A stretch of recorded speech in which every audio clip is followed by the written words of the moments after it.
ธรรมถูกถ้อยคำเข้าถึงจิตใจฟังรายการวิทยุเสียงใสส่งถึงใจไปสู่ปลายนาสารธรรมน้อมนำมาพระศาสดาบอกผู้คนทั่วลาหันมาเข้าวัดฟังธรรมคลื่นเสียงนี้เป็นคลื่นธรรมะจากใจส่งถึงบ้านไกลบ้านไกลฟังได้สุขใจล้ำยามดึกดื่นค่ำคืนมีงานต้องทำเป็นคลื่นสารธรรมเน้นย้ำธรรมะเพื่อนใจเสียงคลื่นธรรมบอกหลักธรรมให้คลายความเหงาฟังเสียงธรรมะเบาเบาบอกเล่าถึงคนบ้านไกลสื่อธรรมะบอกลดละวางด้วยใจสื่อไปถึงสวงในเข้าใจหลักธรรมหลักดีพลิ้วเพลงธรรมถูกสัมพันธ์จิตใจร่าเริงฟังสาระธรรมะบันเทิงรื่นเริงในชีวิตยามวันว่างเดินทางไปเยี่ยมสถานีนัดพบกันน้องพี่วันนี้วันดีวันเสาร์สวดมนต์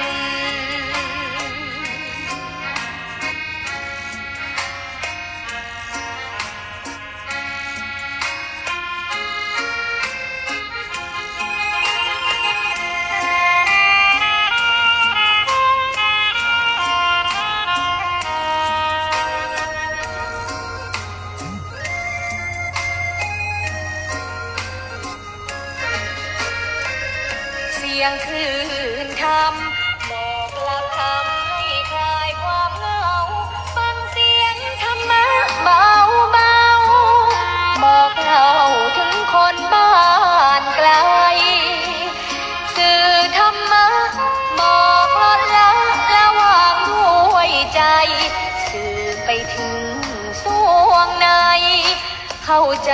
หลักธรรมหลักดีธรรมถูกสัมพันธ์จิตใจร่าเริงฟังสาระธรรมะบันเทิงรื่นเริงในชีวิตยามวันว่างเดินทางไปเยี่ยมสถานีนัดพบกันน้องพี่วันนี้วันดีวันเสาร์สวดมนต์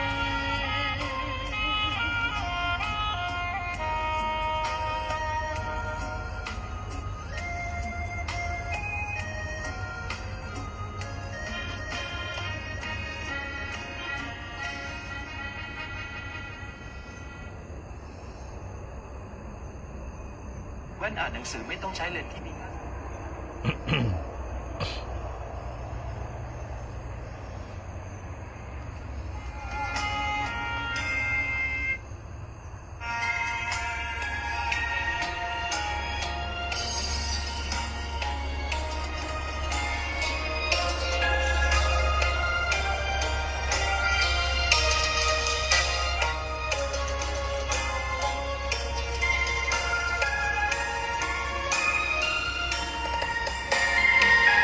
ดอกบัวดอกหนึ่งตึงใจไว้เพื่อบูชาแด่องค์พระศาสดาสัมมาสัมพุทธเจ้ามีความงามเงียบไม่เปรียบเทียบเขาเทียบเราใครมองไม่งามช่างเขาแต่เจ้าก็คือดอกบัวด้วยความสัตย์ซื่อยึดถือความดีเป็นหลักใครรักไม่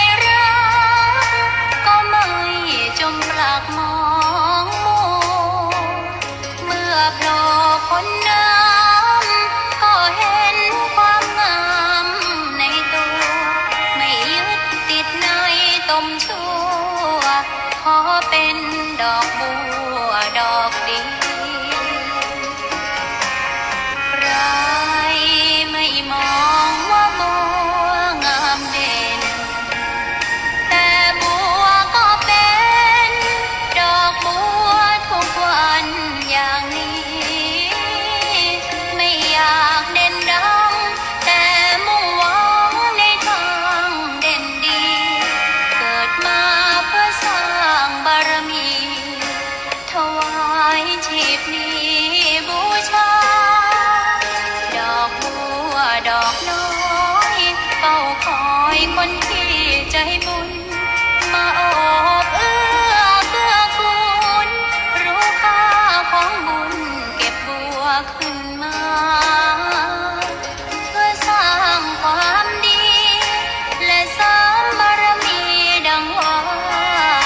ใช้ดอกบัวนี้บูชา พระสัมมาสัมพุทธองค์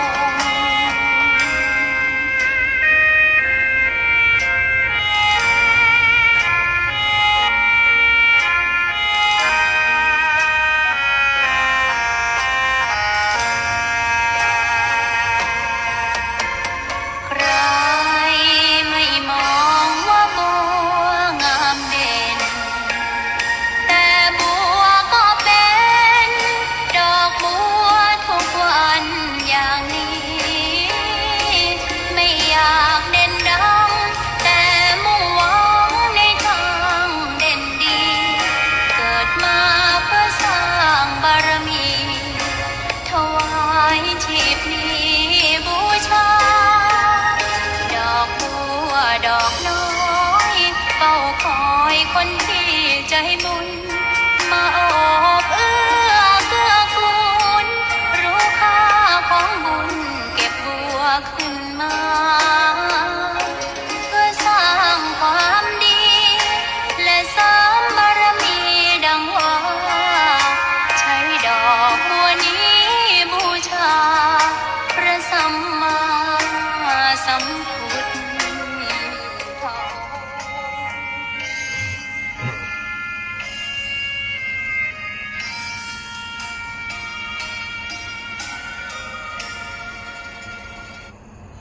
ขอนอบน้อมต่อพระรัตนตรัยแก้วเจ้าสามประการ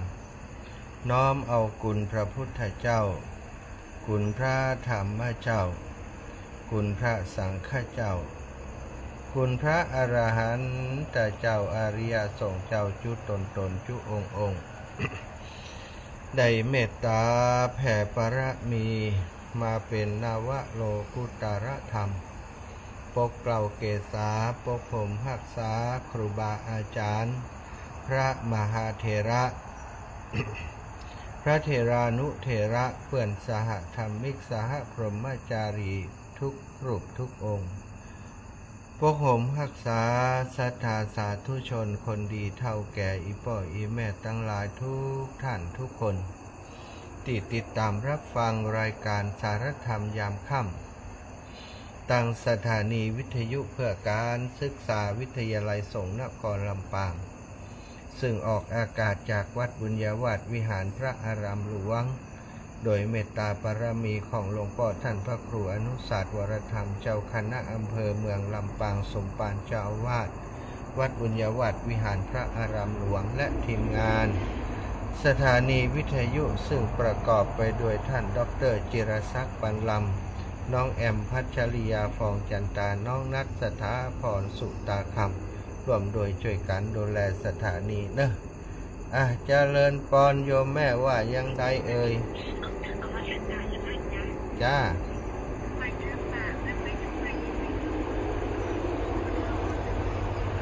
จ้าแม่ร้อนนะพระอาจารย์ จ้า นิมนต์กลับวัดเถอะพระอาจารย์ลำบากร้อน ไม่เป็นไรหรอก ลำบาก เอาบุญมาฝากย่าไงเอาบุญมาฝากทุกคน แค่พระอาจารย์นั่ง ไลฟ์ที่วัดอยู่ในห้องแอร์ในพระอาจารย์ก็ได้เงินแล้ว เงิน ไม่ต้อง เงิ ไป น ลำบากอะไรขนาดนั้น ก็มันเป็นกิจกรรมที่พระต้องทำไงย่าอืม โอ้โหลำบาก เดี๋ยว มันร้อน เดี๋ยวจะสบายเกินไป จะลดความอ้วนก่อน ได้ได้ได้ สาธุนะขอบคุณย่ามากนะ ค่ะ สาธุสาธุ พระอาจารย์ก็สงสารนะ สาธุสาธุขอบคุณมากค่ะ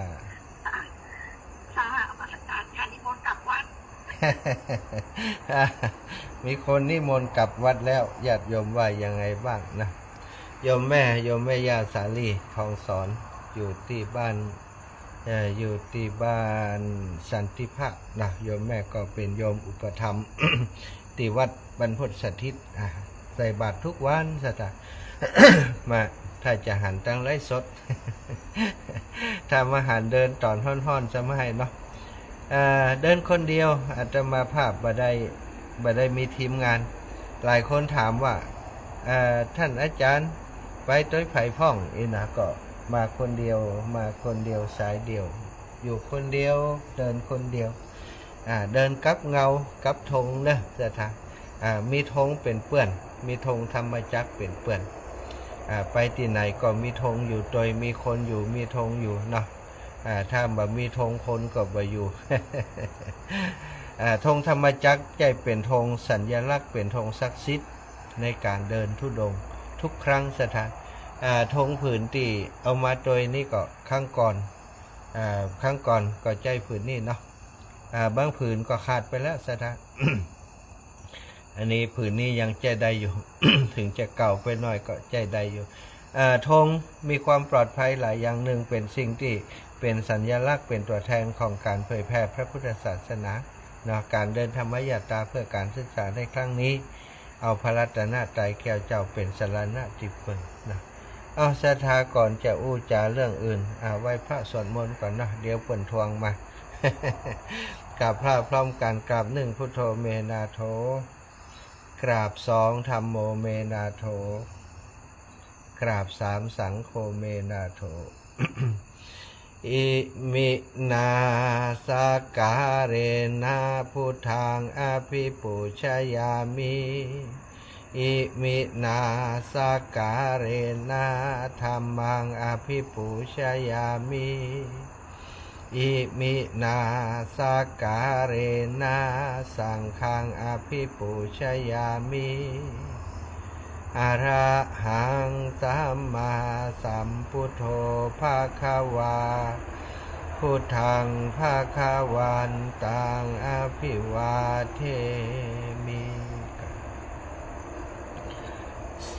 วากขาโตภะคะวะตาธัมโมธัมมังนะมัสสามิกราบสุปฏิปันโนภะคะวะโตสาวกสังโฆ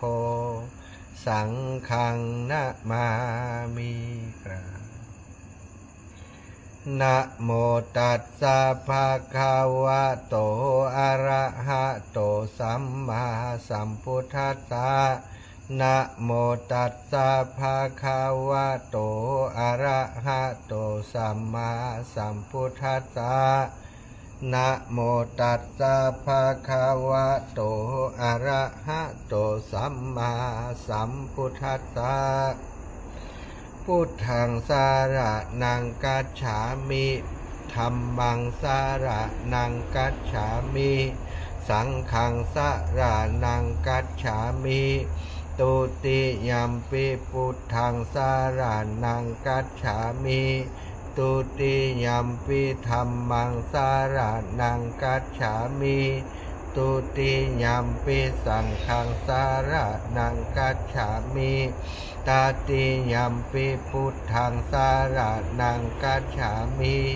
ตติยัมปิธัมมังสารนังกัจฉามิตติยัมปิสังฆังสารนังกัจฉา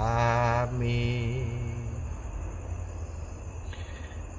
อิติปิโสภะคะวะอะระหังสัมมาสัมพุทโธวิชชาจารณะสัมปันโน สุขาโตโลกาวิทูอนุตตโรปุริสธรรมะสารทิสัทธาเทวมนุษย์สานังพุทโธภาคาวาติสวะขาโต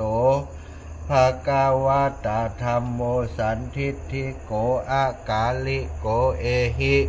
ปัสสิโกโอปันนะยิโกปัจจตังเวทิตาโพวินโยหิติสุปฏิปันโนภาคาวะโตสาวกสังโฆอุชุปฏิปันโนภาคาวะโตสาวกสังโฆยายาปฏิปันโนภาคาวะโตสาวกสังโฆยัตถิทางสามิจิปฏิปันโนภาคาวะโตสาวกสังโฆยัตถิทางจัตตาลิปุริสายุคานิอัฏฐปุริสปุคลาเอสะภาคาวะโตสาวกสังโฆอาหุนายโยปาหุนายโยทักขินายโยอัญชลิการะนิโยอนุตตรังปุญญาเขตังโลกัสสาติกราบพระพร้อมกันศรัทธาญาติโยมกราบหนึ่งพุทธังวารันตังสิราสานะมามิกราบสองธรรมังวารันตังสิราสานะมามิกราบสามสังฆังวารันตังสิราสานะมามิไหวพระสวดมนต์ทำวัดโดยกันเรียบร้อยนะต่อไปก็จะได้สนทนาอุจาสารธรรมกับศรัทธาญาติโยมทั้งหลายสิ่งละอันพันละหน่อยเอามาแบ่งปันเอามาฝากศรัทธาญาติโยมเนาะก็เอาบุญในการเดินธุดงควัดมาฝากเนอะมีหลายคนก็อยากจะรู้อยากจะทราบตอนนี้เดินถึงไหนอย่างได้กี่กิโลแล้วเนาะตอนนี้ก็ได้ถือว่าได้60 กิโลแล้วศรัทธา60-70กันเนาะ จากลำปางมาถึงเพชรเดี๋ยวนี้ถึงงาวเลยที่ว่าการอำเภองาวมาแล้วศรัทธาเลยที่ว่าการอำเภองาวมาเรียบร้อยแล้วเนาะถ้าจากนี่ก็นับจากนี่ก็ไปวัดเจดีย์ซาวพุ่นนะก็ออกเดินจากวัดเจดีย์ซาวใจเวลาวันนี้เป็นวันที่4แต่ว่า3วันเกิง3วันกับเกิงตอนเนาะก็เดินคนเดียวเนอะมีหลายคนว่าท่านอาจารย์ไปกับไผไอ้เบิ่มไปตัวยกอนะไอ้เบิ่มบ่ได้มาตัวยไอ้เบิ่มก็แยกทางกันที่วัดเจดีย์ซาวก็คงจะมาตัวยหาวันอื่นที่อาตมาจะกลับไปวังเหนือวันที่1ไปเปิ่นนิมนต์ไปช่วยงานปล่อยหลวงเปิ่นที่วัดดอนแก้วได้รับปากกับครูบาสังฆะแล้วเนาะศรัทธาญาติโยมพี่น้องที่วังแก้ววังเหนือนั้นบ้านดอนแก้ววังเหนือเปิ่นติดตามรายการธรรมะที่อาตมาภาพจัดแล้วเปิ่นก็สนใจอยากจะขอเนาะไปช่วยงานที่วัดดอนแก้ววังเหนือก็เลยได้บอกครูบาสังฆะไปแล้วหลวงพ่อสมปานเจ้าวัดดอนแก้วก็ยินดีจะไปช่วยการช่วยงานเปิ้นเนาะเพราะว่าอย่างน้อยก็ไปฉลองศรัทธาญาติโยมที่เปิ้นฟังรายการเป็นแฟนรายการเปิ้นว่าฟังกันนักกันหลายขนาดอีหลอกมันใจไปแล้วมีไผสักคนหมู่กลับเนอะ หลวงพ่อบอกว่าคนฟังนักเนาะก็จะไปฉลองศรัทธากับหลวงพ่อเปิ้นและศรัทธาญาติโยมเดินคนเดียวศรัทธามันสะดวกเดินคนเดียวมันสะดวกในเรื่องของการเดินทางนี่ถ้าเราเดินหลายคนมันก็จะต้องดูแลกันบางเทื่อเจ็บเป็นเย็นอุ่นก็เป็นเหตุผลหนึ่งถ้าอยู่คนเดียวเป็นก็เป็นคนเดียว ว่าต้องไผ่ดูแลได้ดูแลตัวเองเต็มอยู่ก็อยู่คนเดียวกินก็กินคนเดียวเตียวก็เตียวคนเดียวห้อนก็ห้อนคนเดียวนะบ่มีไผได้มาห้อนตัวก็เป็นภาระคนอื่นเวลาเดินธุดงค์สมมุติว่าเรามีทีมงานเนาะทีมงานเขาก็ต้องเอารถมาเนี่ย เอารถมาก็ต้องขับรถไปโดยติ๊กไปอยู่ตั้งนารอเขาก็กังวลแหมมันจะอยู่ไหนร้อยเลยจะโทรหากันอยู่ขนาดนะขับรถไปก็ต้องมีกากินกาน้ำมันสปะนะสตาเนาะเลยบ่าเอาทีมสักอย่างไปคนเดียวเอาไปคนเดียวอย่างเนี้ยเดินนะก็จะเดินไปเรื่อยๆแล้วก็จะเดินกลับสิ้นสุดเป้าหมายที่ไปถึงพุ่นแล้วก็จะเดินทางกลับก็กลับเองกลับขากลับนี่ยังไม่ได้พอเส้นทางจะกลับเส้นทางใดถ้า ออกจากเมืองน่านไปจังหวัดเลยก็คงจะหาทางกลับมาตังทองแสนขันมาตังอุตรดิตถ์อย่างตังเพศสตาตังติ่มเคยเดินกันแต่นะ เนาะตังพิษณุโลกเดินแล้วตังพิษณุโลกสุโขทัยแล้วก็มาตังเมืองเถินเดินแล้วแต่ทางอุตรดิตถ์เด่นใจนี่ยังไม่ได้เดินแต่เนาะถ้าเดินอุตรดิตถ์ก็น่าจะทะลุมาทางวังชิ้นมาทางเมืองซบปราบอย่างมูเนี่ยสตาลองพอก่อนเส้นทางยังบันแน่นอนแต่เนาะตอนนี้ขอให้เดินไปให้ได้ก่อนตะกี้โยมแม่ย่าสาลีโทรมาด้วยความเป็นห่วงนิมนต์กลับวัดเตอะ ถ้ากลับแต่นี่อายเพื่อนเนาะท่านอาจารย์สมชาติเดินธุดงค์ไปถึงเมืองเงา อากาศร้อนเหลือแกงบ่ไหวปิกกลับเพื่อนเนี่ยก็จะอายเพื่อนเนาะ ตั้งใจเดินสัก2 เดือน 3 เดือนสถานก็จะเดินให้ถึงเป้าหมายก็คิดว่าในช่วงเดือน2 เดือนนี้ทางงานครูบาอาจารย์มีก็ประชาสัมพันธ์หรือว่าอู้จาให้เพิ่นได้อยู่แต่คงบ่ได้กลับไปร่วมงานครูบาอาจารย์เนาะเพราะเขาอยู่ในระหว่างเดินธุดงค์ธรรมยาตราอยู่ธรรมยาตราเพื่อการศึกษาช่วยเหลือโรงเรียนขนาดเล็กทุกปีเนาะสถาก็ต้องหาปัจจัยหาตังสนับสนุนเปิ้นปีนี้ก็ต้องสนับสนุนเปิ้นคุณโยมหนุ่มโทรเข้ามาในรายการสาธุคุณโยมอาจารย์ จ้า อาจารย์ จ้า จะโอนเงินให้แล้วอาจารย์ผมตอนนี้มันมีค่าใช้จ่ายเยอะผมจะโอนให้อาจารย์1,000นะโอเคเดี๋ยวที่เหลือที่เหลืออาจารย์ให้แล้วแต่อาจารย์เดี๋ยวไม่ต้องโอนมาที่อาจารย์นะไม่ต้องโอนมาที่อาจารย์เดี๋ยวอาจารย์จะโอนที่ไหนครับอาจารย์ไม่เดี๋ยวอาจารย์จะโอนไปให้โยมหนุ่มแล้วก็โยมหนุ่มแล้วเอาปัจจัยที่อาจารย์โอนมาให้เนี้ยพร้อมกับของโยมนะโอนไปที่โรงเรียนเนอะ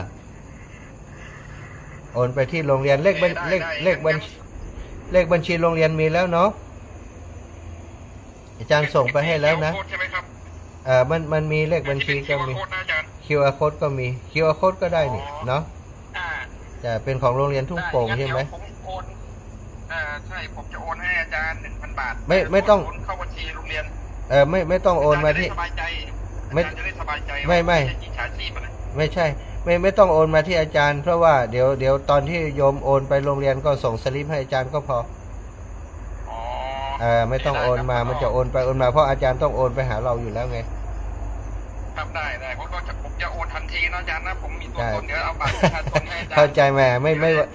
ดูหน้าแป๊บเดียวก็รู้จักแล้วคนนะโอเคอีกสักเดี๋ยวผมโอนเสร็จแล้วผมจะส่งสลิปให้อาจารย์นะตอนนี้ยังก่อนตอนนี้อย่าเพิ่งโอนก่อนเดี๋ยวให้อาจารย์จัดรายการเสร็จแล้วอาจารย์จะโอนปัจจัยส่วนหนึ่งให้โยมโอนสมทบร่วมไปเนาะได้โอเคนะได้ครับอาจารย์สาธุครับถ้าเสร็จแล้วอาจารย์ทักผมมาทางไลน์นะผมจะใช่อาจารย์จะจัดรายการ1 ชั่วโมงครับเดี๋ยวก็จะออกจากรายการก็จะโอนมาให้เลยเดี๋ยวอย่างนี้ฝากเลขบัญชีของโยมในไลน์ที่โทรมาหาอาจารย์ด้วยได้ครับก็ครับโอเคครับเดี๋ยวผมจะส่งไปทางไลน์ให้อาจารย์ก่อนเนาะแต่ว่าจะโอนให้อาจารย์เพื่อความบริสุทธิ์ใจก่อนใช่จะโอนเข้าบัญชีเพื่อความบริสุทธิ์ใจก่อนแล้วก็เอาที่อยู่อะไรให้อาจารย์ว่าแล้วผมทำงานที่ไหนจะได้บอกอาจารย์จะได้สบายใจเนาะโอเคได้ครับขอบคุณครับอาจารย์ครับสาธุครับสาธุก็พอดีเนาะมีโยมเปิ่นโทรมาเปิ่นจะช่วยบอกฟังหน่อยเนาะบอกศรัทธาญาติโยมฟัง เดือนนี้เดือนนี้เดือนเนี่ยเดือนกุมภาจะต้องจ่ายกุมภามีนาเมษา3 เดือน3 เดือนเนี่ยกุมภามีนาเมษาจะต้องจ่าย3 เดือนนี้คือกับครูอัตราจ้างติดจ้างเปิ่นมาเนาะซึ่งเป็นการใช้จ่ายอยู่80,000 ปลายแต่ว่าตอนนี้มีสตังค์ขาดอยู่ 9,157 บาท9,157 บาทที่ตังของโรงเรียนบป.เนาะอาตมาก็เลยบอกลูกสาวที่ดูแลการเงินของชมรมผู้ปกครองครูที่ดูแลโครงการธรรมยตราเพื่อการศึกษาว่าเดี๋ยวตุปอจะโอนไปให้ก่อนเนาะเพราะตอนนี้นี่เดินทุดงธรรมยตรายังบ่ได้สตังค์กำแต่ ยังมีคนหอมนักกำแต่ว่าก็จะเอาเงินสำรองจ่ายนี่โอนไปให้เพิ่นก่อนวันก่อนได้ปะกับโยมหนุ่มเป็นผู้จัดการนะเป็นหัวหน้าอยู่ที่ธนาคารแห่งหนึ่งนะในจังหวัดลำปางปะกันที่ที่หน้าโรงเรียนท่าสีที่หน้าโรงเรียนท่าสีเนาะนะปะกันที่บ้านท่าสีหน้าโรงเรียนท่าสีฮะอู้กันไปอู้กันมาเพิ่นก็บอกว่าโอ้ท่านอาจารย์ผมเนี่ยบริจาคเงินเพื่อการศึกษามาเยอะแล้วแต่ไม่ค่อยได้ไอ้ใบอนุโมทนาผมอยากได้ใบอนุโมทนาว่าก็เลยบอกว่าก่อนมาเป็นอย่างเดียวอาจารย์จะโอนสตางค์ไปให้โรงเรียนพอดีถ้าคุณโยมสนใจจะร่วมบุญด้วยกันก็ได้เนาะตะกี้นี่เปิ่นแจ้งมาว่าเปิ่นจะร่วมบุญด้วยอาตมา 1,000 นะอาตมาก็จะโอนแห่งส่วนหนึ่งไปเปาะของเปิ่นนั่นนะโอนเข้าโรงเรียนไปเอาเป็นชื่อเปิ่นจะได้ลดหย่อนภาษีไปเนาะอันนี้ก็แปลงใจหากันสถาญาติโยมเฮาอาตมาภาพแต่บ่ได้มีส่วนที่จะต้องการลดหย่อนภาษีแต่คนบางคนที่เปิ่นมีรายได้นักเวลาเปิ่นบริจาคอย่างเปิ่นก็ต้องการลดหย่อนภาษีนี่ก็แจ้งให้ศรัทธาญาติโยมได้รับทราบเนอะที่เปิ่นโทรมาเปิ่นโทรเรื่องอย่างจ้าอย่างนะ ก็เดินแต่กี้ถึงเรื่องเดินคนเดียวมันสะดวกสบายมันสบายใจและอีกอย่างหนึ่งก็คือมันได้สมาธิดีน้อยนะคือความที่เฮาบ่ต้องห่วงไผดูแต่ลมหายใจของตัวเก่าซ้ายอย่างหนอขวาอย่างหนอพูดหนอโทหนอห้อนหนอ ห้อนหนอเจ็บตีนหนอวันนี้เดินกว่าจะได้รองเท้าประมาณเกือบจะบ่าย 2-3 โมงแล้วสถาเพราะว่าระยะทางที่เดินมานั้น14-15 กิโลนี่มันแบบมีร้านค้าเลยมันแบบมีบ้านที่เปิ่นมีร้านค้าแล้วก็ร้านค้ามีก็ขายน้ำดื่มขายอย่างเงี้ยขายของเล็กๆน้อยๆเนาะมันเปิ่นได้ขายของทั่วไปกว่าจะมาเจอร้านค้าที่เปิ่นขายรองเท้าก็ได้รองเท้าที่ถูกใจตัวได้ สีขาวแถบน้ำเงินปกติจะใส่สีของรองเท้าพระเนาะจะได้ออกสีเหลืองสีอย่างเงี้ยอันนี้มันเป็นสีขาวสายมันเป็นสีน้ำเงินรองเท้าพื้นสีขาวสายสีน้ำเงินก็จำเป็นมันมีก็ใส่ไปก่อนช่วงอากาศร้อนๆถ้าบ่ใส่นี่ตีนมันสุกแน่ซะท่าอากาศหนตางยางบัดตอยเนาะมันเหมือนปื้นที่เป็นดินเป็นลูกลังอย่างนะดินลูกลังอย่างต่างๆนี่มันยังระบายอากาศได้แต่ว่าส่วนของตางหลาดยางบัดตอยนี่มันฮ้อนอบ มันฮ้อนอบนะก็ได้รองเท้าเรียบร้อยละเนาะหลังจากที่รองเท้าพุทธตะวันนะออกวันนี้ก็ออกเดินธุดงค์จากป่าจ้าห้วยทาก6 โมงปลาย6 โมงเกิงเราปกติเวลา6 โมงเกิง6 โมงเช้าปลาย6 โมงเกิงเนี่ยออกเดินทางทุกวันออกเดินทางจากบ้านห้วยทากมาพักที่บ้านอย่างนี้บ้านหวดนะบ้านหวดเลยวัดจองคำมาสถานเลยวัดจองคำมาฉันเจ้าตีวัดบ้านหวดเนาะเลยวัดจองคำมาแล้วเสร็จจากนั้นก็ออกเดินฉันเข้าเรียบร้อย ก็ออกเดินต่อนะ เดินระหว่างเดินทางก็พอร้านค้าตัวกว่าจะปะร้านสดาไปปะร้านหนึ่งไปถามแม่มีขายรองเท้าฟองน้ำก็อีแม่โอ้บ่มีอาจารย์มีรองเท้าเก่าของละออนนี้เอาก็อีสดาโอ้ถ้ามันใส่ได้ซุปได้ก็เอากะแม่มาพอละเอามาพอโอ้ใส่บ่ได้สดาตีนละอ่อนมันน้อยแล้วมันเป็นรองเท้าอันวัยรุ่นน่ะก็เลยว่าบ่เอาเตอน้อแม่เอาเตออาจารย์ซุปไปเตอดีกว่ามีอย่างซุปตีนไปวะอย่างใดเขาจะบ่เอาเพิ่นก็อุตส่าห์ล่างแล้วน่ะก็จำเป็นซุกเอาซุปตีนสวมตีมันตีนเขาใหญ่แล้วรองเท้ามันน้อยเดินก็ตลกตัวเก่าขยงซะนะลงโซนกับได้มันจะรุดก็จำเป็นใส่ให้เพิ่นหันน่ะ บ่เอาก็ได้บ่เอาก็ได้ใส่ให้เพิ่นหันออกมาได้สักกิโลก็ถึงกะซะทะถอดไว้เหี่ยข้างกลางนั่นน่ะ ก็หู้แย่ใดเนาะมันอย่างใดซะทะ เดินก็เดินกงยงแล้วปวดนั้น เดินอย่างอันนี้มันปวดหน้าแข้งก็เลยเอาถอดไว้ตีข้างศาลาฮะศาลา คนก็ลังหันกันเนาะคนมาหันเขาก็จะได้ซุกไปอย่างรองเท้ามหาธรรมคันธีนะกะก็ได้เดินมาแหมสัก4-5 กิโลซะทะกว่าจะมาปะร้านติว่านี่นะก็พอดีปะรองเท้าแล้วสักกรรมเนี่ยซะทะก็มีตี เดินมาก็มีตีฉันเพลเปิ่นนิมนต์ฉันเพลตีอันปากตางจะไปจังหวัดแปะเนาะจากเงาไปแปะนะสถานได้ฉันเพลตีหั่นก็เกือบจะเที่ยงสถาน 11:45 นาทีแล้วได้ฉันเพลอยู่วันนี้นะจากหั่นก็เดินมาแหมน้อยก็มาปะอันป่าจ้าบ้านเปาะอีกการเนาะสถานบ้านเปาะสุสานป่าจ้าบ้านเปาะป่าจ้าเปิ้นสะอาดสถานกำลังทำใหม่ก็มีต้นไม้ใหญ่อยู่หลายต้นเป็นที่ร่มรื่นเข้าไปพักผ่อนให้เย็นสบายก็หลวดไปพอน้ำพอท่าเปิ้นน้ำก็มีผงซักผ้าก็มีเข้าท่าก็เลยหลวดซักผ้าให้เลย ซักผ้านี้บ่ได้ซักมา3 วันปลายเนาะสถาน3 วันบ่ได้ซักมา3 วันแล้ว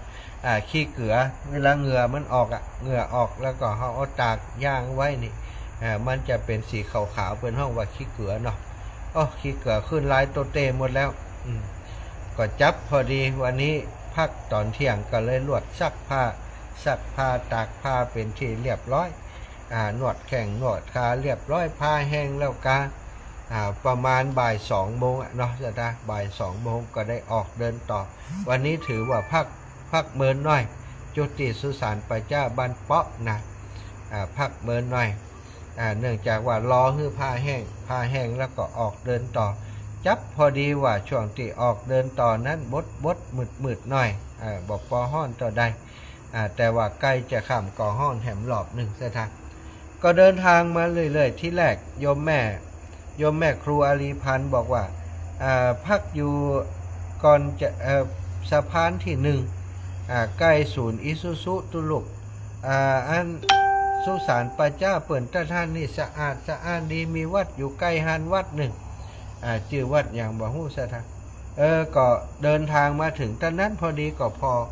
มันติดถนนล่ำไปซะทางติดถนนติดขอบถนนเลยเนาะแล้วก็เสียงรถมันดังพอแล้วก็มันป่าจ้าก็แคบบ่มีต้นไม้บ่มีอย่างฮู้ซะทางพอแล้วถ้าภาคที่5นี่ต้องลบกับเสียงรถที่เล่นไปเล่นมามันดังเนาะอย่างนี้ขนาดห่างถนนซุปเปอร์ประมาณเกือบ200 เมตรยังเสียงดังทรงอยู่อันนั้นนี่ติดขอบถนนเลย ก็เลยว่าบ่ไหวได้เดินต่อมาแหมจากจุดนั้นมาที่ถึงป่าจ้าบ้านปันเหนือที่อาตมาจัดรายการอยู่ขณะนี้นี่ใจประมาณแหมประมาณ 4-5 กิโลซะทะมาถึงที่นี่เนาะก็จับพอดีเหมือนกันจับ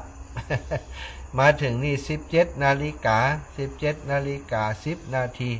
เอามาก็มาเสาะตีพักทีนี้มันมีปัจจ้า2หลังติดกันนี่นะที่แรกเข้ามาเป็นปัจจ้าบ้านป่าเหียงกะบ้านป่าเหียงกับบ้านหนองเหียงนี่ป่าเหียงกับหนองเหียงเนี่ยเนาะ2อย่างเนี้ยมาพอทีแรกจะพักหันแต่พอน้ำถ่าห้องน้ำห้องถ่ามันมีน้ำสะทะก็เลยมายื้อพอแหมหลังติดกันนี่ตั้งนี้ดีหน่อยมีห้องน้ำห้องถ่าไฟก็มีแต่ว่าไฟนี่ก็เปิดได้สถานเนื่องจากว่าเปิดเชื่อมติดกับพัดลมตัวถ้าเปิดก็พัดลมจะบึ้งตลอดเขาจะชาร์จแบตเตอรี่ได้มาใจไฟเปลืองก็คงเปิดละวันผูกก่อยเอาไป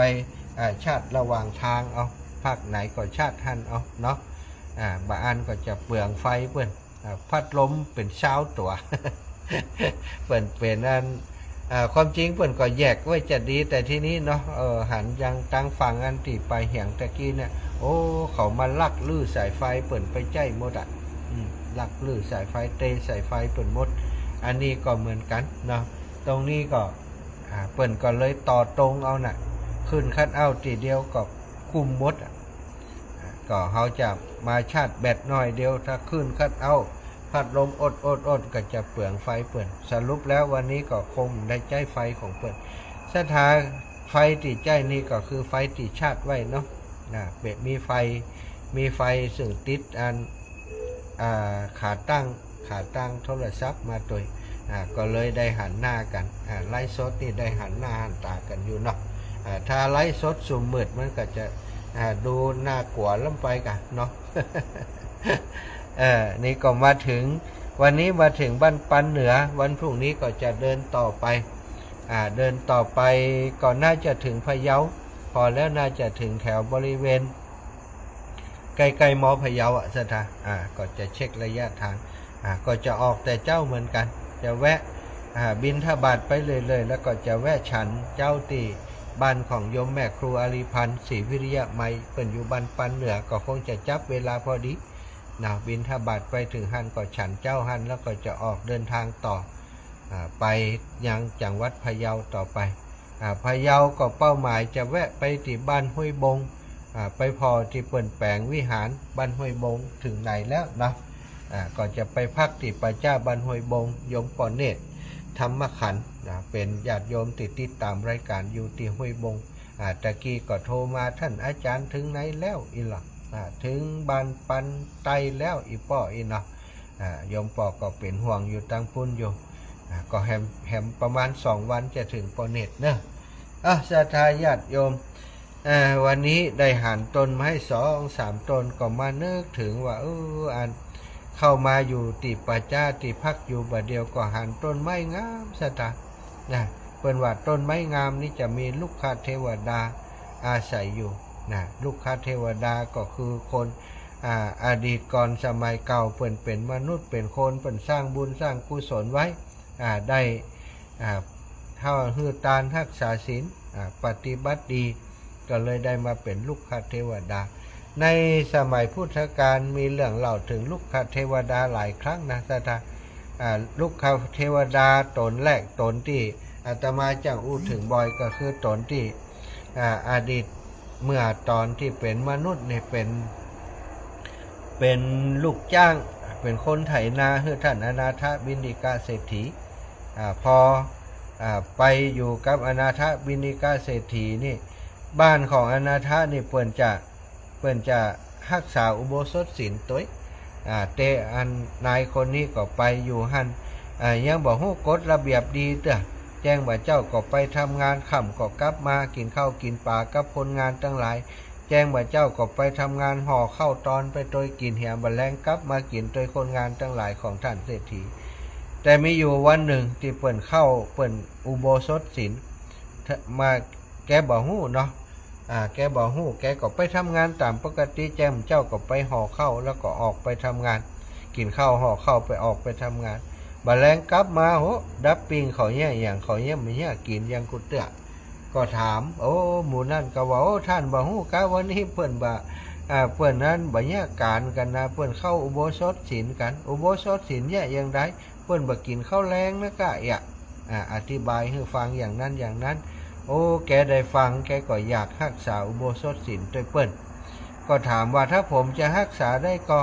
โอ้ได้กะเป็นอย่างว่าแต่ว่าวันนี้มาตันแล้วเปิ้นต้องรักษาตั้งแต่ตอนเจ้ามาบ่เป็นอย่างผมเคยรักษาวันเนี้ยอีว่าผมเป็นคนทุกคนอยากเพราะผมบ่ได้รักศีลบ่ได้ปฏิบัติสาศีลปฏิบัติมาก่อนวันนี้ถึงจะตายผมก็จะรักษาให้ได้ ก็ขอให้คนทั้งหลายปั่นศีลฮื้อซะทะปั่นศีลฮื้อปั่นศีล8ฮื้อก็รักษาศีล8ได้เกิงเดียวซะทะเอ้ยเกิงก็เพราะว่าถึงมันแรงแล้วเนาะกลางวันได้รักษากรรมรักษาช่วงบันแรงไปถึงตอนดึกพอถึงตอนดึกปุ๊บนี่ความที่แกหิวแล้วแกมันได้กินข้าวเกิดลมจุกเสียดขึ้นมาแล้วก็ตายในที่สุดเพราะตายกลายเป็นเทวดาไปอยู่ต้นไม้ใหญ่ต้นหนึ่งต้นไม้นั้นก็ล่มลื่นสุดท้ายก็มีดาบสเปิ่นมาพักอยู่ปื้นต้นไม้นั้นต้นไม้นี่ถ้าจะมีลูกค้าเทวดาอยู่แล้วนี่มีเทวดาอาหักอยู่ถ้ามีเทวดาอยู่จริงขอเฮืออันบัดเดี๋ยวนี้เราเดินทางมาไก่หิวน้ำกันขนาดขอเฮือน้ำออกจากแถวต้นไม้นี้จิมเตอร์วะสถานก็ปรากฏว่ามีน้ำไหลยศมาตามกิ่งไม้ใบไม้แถวนั้นทำให้ฤาษีทั้งหลายได้กินน้ำอย่างอิ่มหนำสันร้านได้กินน้ำแล้วก็คิดว่าถ้าได้กินข้าวก็ถ้าจะดีมีข้าวออกมาแหมได้กินข้าวแล้วถ้าได้ส่งน้ำแหมก็จะดีวะก็เกิดซะขึ้นมาเมื่อเกิดซะขึ้นมาดาบสก็ว่าไข่หันได้เทวดามาเหสิกขาเทวดาใหญ่นี่มีหน้าตาเป็นอย่างใดก็ปรากฏหลังฮืดดาบสได้หันดาบสก็สอบถามก็ได้ความว่าผมนี่รักษาอุโบสถศีลเกิงเดียวได้มาเป็นเทวดานี่ผมอยู่ในบ้านของสาวกของพระพุทธเจ้าท่านอนาถบิณฑิกาเศรษฐีเป็นสาวกของพระพุทธเจ้าดาบสตั้งหลาย500ตนพอได้ยินคำว่าพระพุทธเจ้าก็ดีใจสะทะได้ดีใจแล้วก็ถามเทวดาตนนั้นว่าเป็นอยู่ที่ไหนบอกว่าอยู่ที่เชตวันดาบสทั้งหลายก็เลยไปลาอุปถากของตนซึ่งเป็นเศรษฐีอยู่ในเมืองฮั่นเมนดากาเศรษฐีปุณณเศรษฐีแล้วก็โคสกะเศรษฐีลาเศรษฐีก็ไข่ไปตัวนะจะทะแต่พระสงฆ์บอกว่าบัดตันนะท่านอันคารวะไปมันต้องเตรียมสัมภาระนักแต่หมู่เฮาเป็นดาบสนี่ไปก็เดินทางไปก็บิณฑบาตด้วยตางไปก็ได้นะก็ปากันไปวันนั้นเศรษฐีก็โตยกันไปบรรลุนสถาดาบสทั้งหลายเมื่อไปถึงที่พระเชตวันก็ได้ฟังธรรมพระพุทธเจ้าแล้วก็ได้บวชและบรรลุอรหันต์ในที่สุดอันนี้ก็เทวดาบอกต่างฮือสถานะหันต้นไม้ใหญ่หันอะไรอย่างก็คือถึงนี่วันนี้ก็เอาบุญมาฝากเทวบุตรเทวดาทั้งหลายที่เป็นอยู่สุสานปัจจาตินีตัวปัจจาติผ่านมาเข้าไปปัจจาไหนก็บอกเปิดหมดจะทาเอาบุญมาฝากเน้อมาฮับเอาบุญเน้อบุญกุศลอานิสงส์อาตมาเดินธุดงมาเอาบุญมาปั่นเน้อนะปั่นเทวดาเนาะศรัทธาญาติโยมไผใครเป็นเทวดาก็รักษาศีลปฏิบัติตัวฮือนักเนาะรักษาศีลโดยเฉพาะอุโบสถศีลถ้าเป็นไปได้ก็รักษากันถ้าบ่ได้ก็ศีล5ก็ยังดีเอาละศรัทธาเวลาจะหมดก็ปั่นเวลาศรัทธาโทรมาสักเล็กน้อย0808844173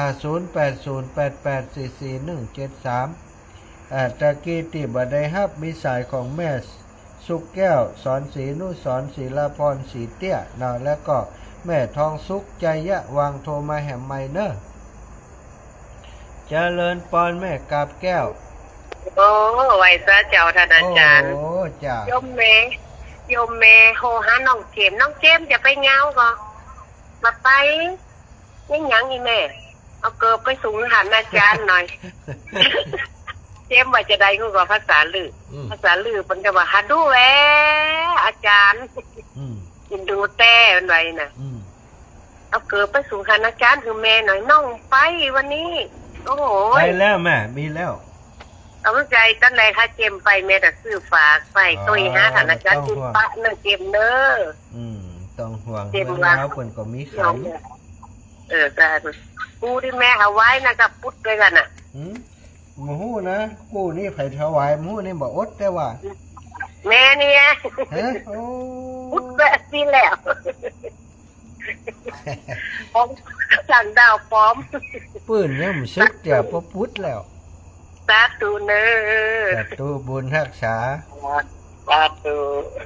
โอ้ได้ตัวคนถวายแล้วล่ะ แม่กับแก้วกะ ชื่อของปลอมมากอันมันก็กะจ้างดาวเหมือนกันนี่เนาะเอา0808844173เด้อตะกี้แม่ยังก็แม่แม่จันดีไว้ขาดเจ้า โอ้ โหเดินจับเก่งด้วยพอไปเสียวอัน เก่งกัน บ้านอันนึงแล้ว มันปั่นเนี่ยกับเจ้า ปั่นใต้ปั่นเหนือ มันแบบแข่งน้องแข่งมาแข่งติ้วกันนั่น เสียงเตียว ก็พักเป็นตีกะก็มันห้อนมันนี่แกกับพักห่มบังเงาฟัง อันกะ ขี่ตัวให้เจนเนอร์ สาธุบุญรักษาแม่สมบูรณ์บ้านไร่ศิลาทอง ไว้สาธุลูกเดินวันนี้ห่อนขนาดนั้น เจอห้อนบ้าน เราได้กลางจองกลางหลุมก็ หรือกลางมาไอ้เป็นกัน เปลี่ยนอย่างห่อนนะเอาผ้าปูหัวก็อัน ปกไปอย่างปล่อยมันก็เรียกแบบมองกับทุก ความอดทนฝึกความอดทนเขาด่านอดทน เจ้าสาธุเจ้า เอาลูกแม่เดิน จ้าบุญรักษาแม่บัวขี้ทับโป เจ้าไว้สาเจ้าทานเดี๋ยวมูใหม่ยายร้อนขมูลโอนไปโรงเรียนเอาเนาะโอนอันเข้าบัญชีของอันนั่นก่อนนี่แม่เพราะถ้าโอนเข้าโรงเรียนนี่มันจะเป็นเงินหน่อยไปต้องรวมเป็นกลุ่มเพราะบัดเดี๋ยวนี้จะเอาตานก่อนเขาตานเป็นก้อนไปเลยมันจะมีบัญชีของอันนี้ของผู้ใหญ่กับผู้ปกครองแล้วก็คุณครูเปิดรวมกัน3คนเนี่ยนะบัญชีธรรมยตราเพื่อการศึกษานะเข้าบัญชีนี่ก่อนจ้ะถ้าเข้าบัญชีโรงเรียนเลยเนี่ยฮะมันยุ่งหรอหมอถ้าเข้าบัญชีโรงเรียนเลยเนี่ยเขาบอกหูยอดของเขาเต่าใดจ้ะเขาถ้าเป็นของนั่นที่เขาเปิดไว้นี่มันจะรวมได้ว่าเดินนี่ได้ต่อได้ป๊บถึงวันนั่นป๊บเอาถอนออกมาเป็นต้นผ้าป่าแล้วก็มอบโรงเรียนไปเจ้าที่การอยู่กูก็นุ่งแหวนเราเรียกขนาดมาเดี๋ยวก่อนเดี๋ยวจะส่งเลขที่บัญชีของงานโครงการธรรมยตราไปเนอะเจ้าสาธุนี่แม่เจ้าเจริญป้อนไว้สาเจ้าคนต่างถิ่นเป็นกำลังใจชู้เดียวเลยชู้มีคนนิมนต์กลับล่ะฮะมีกำลังใจน้อยเดี๋ยวนี้มีกำลังใจน้อยละมีคนนิมนต์กลับแล้วเดี๋ยวนี้ต้องไปเอาเท่านั้นนะนิมนต์กลับนะอีแล้วถึงกันลูกผู้ชายอย่างเดียวน่ากะถึงไหนถึงกันเนาะพอมันล็อกเจ้าไว้สาเจ้าเดี๋ยวจะเอานาปลาบุญจินไปอวดดำติ๊กดำติ๊กเนี่ยเจ้าพักสาธุเจ้าไว้สาเจ้าเดินทางปลอดภัยเด้อขอบคุณโยมแม่ย่าแม่ไรต่างถิ่นนะ08439จากตั้งใด 8439โทรมาให้ใหม่เด้อโทรมาแถมใหม่ตะกี้ไม่ต้อนรับไผที่โทรมาแล้วมาต้อนรับพอง8439โอ้โทรมา3สาย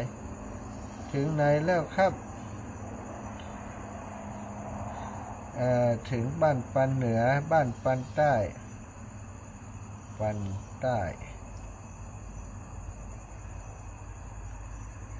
เหนืองาว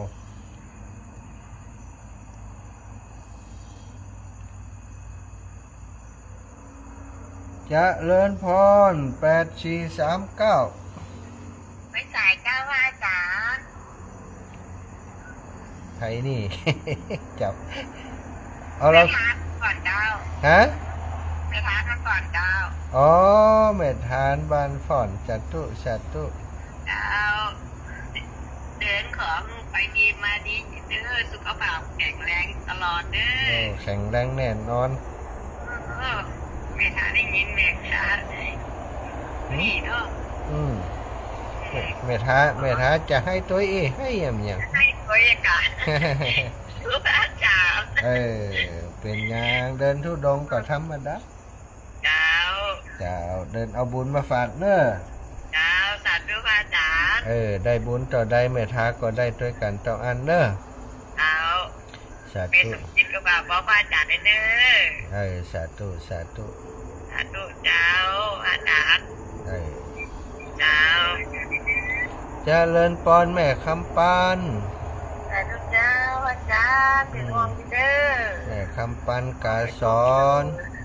เจ้าเจ้าเดินทางปลอดภัยเด้ออาจารย์เป็นห่วง โยมแม่ อยู่ดีมีสุขนะแม่เนอะ เจ้าสาธุเจ้า เดี๋ยวปะกัน สาธุ เจ้าสาธุเจ้า พี่น้องบ้านเหมาะขอบคุณหลายตะกี้โยมแม่ทองสุขใจยะว่างโทรมาแห่ไม้แม่ทองสุขตอนหัวค่ำมาได้ฮับของอีแม่ชักกำโทรมาแถมใหม่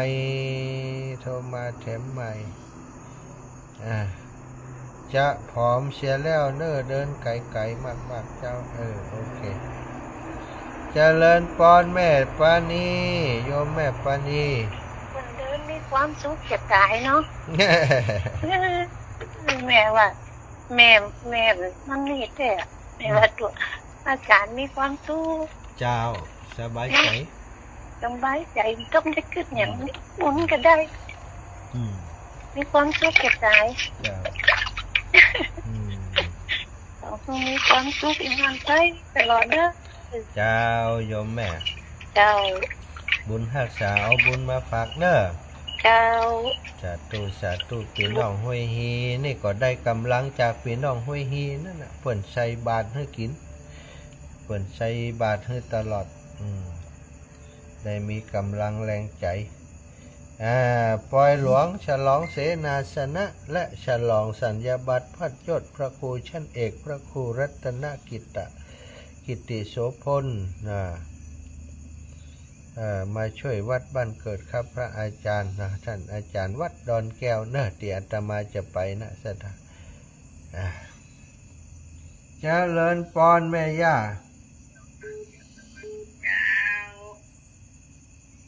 เจ้า เดี๋ยวถึงแม่บ้านเนี่ย หูตีกะ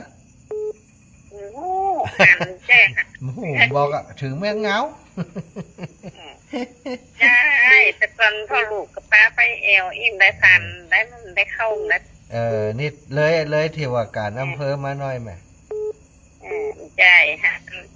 อยู่ที่นอนเปิดกระหม้อวันนี้นะโอ้ปัญหาที่นอนอย่างวันนี้ที่ห่วง นั่นแหละหันแล้วสูงนี้เมื่อ สูงสะ ที่น อา อ ด นเป็น สะอาดเนาะ น่าจะ เจ้า ดีเมื่อนี้เลยถึงสู้มันต้องขอถอยเลย สาธุ เจ้าแม่กำลังใจเด้อ สาธุขอบคุณอีแม่นักหลายแม่แก้วเจริญป้อนได้เกิบแล้วเนอะแม่บัวเย็น แล้วใส่สีน้ำเงิน หันกะ อันนี้ หายด้วยกะ หันกาตอนที่กลางเต้นอยู่ก็จ้าลูก หันเกือบแล้วเนาะเจ้านั่งดูก็พอว่าได้ใส่รองเท้าแล้วไปซื้อไหนมื้อนี่ แม่โทรถามเจมมันไปนะมันไปที่อื่นถ้ามันไปก็ไปดักกัดเมฆค่ะเนาะเรียบร้อยแล้วเดินทางปลอดภัยเนอะเจ้าอีแม่สงกรานต์นี่แถมได้เจอกันแหละน่าจำได้ครับเดี๋ยวไปต้อยหาจังหวัดเลยคุณแต้มแน่อยู่นะแม่ย่าแม่เพราะว่าจะต้องไปตานพระป่าโดยโรงเรียนอ่ะแต่อาจจะไปวันเดียวแต่ว่าจะแวะหายแม่เขาก่อนเจ้าเดี๋ยวค่อยอู้กันเนาะเจ้าสาธุค่ะเจ้าเจริญปอนแม่เย็นใจคำอันนี้ก็เย็นเหมือนกันพัดกันหน่อยเย็นดอกเย็น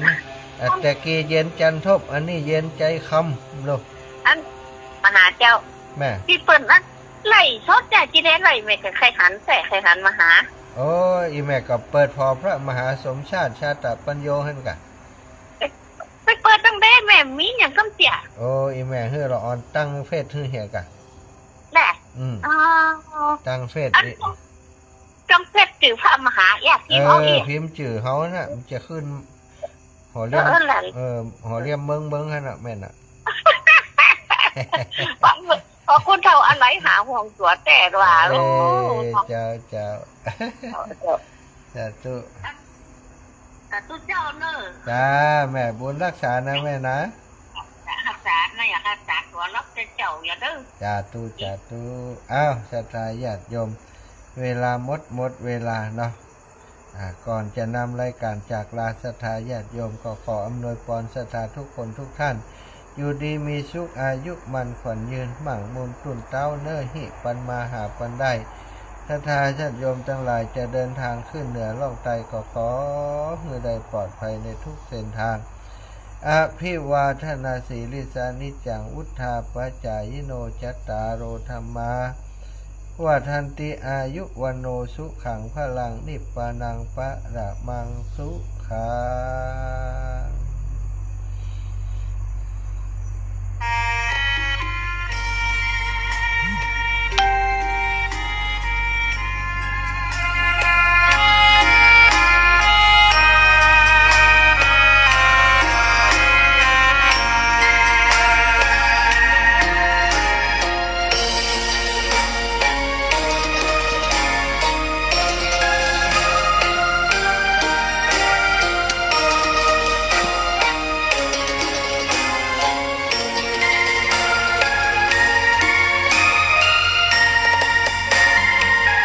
ดอกบัวดอกหนึ่งตึงใจไว้เพื่อบูชา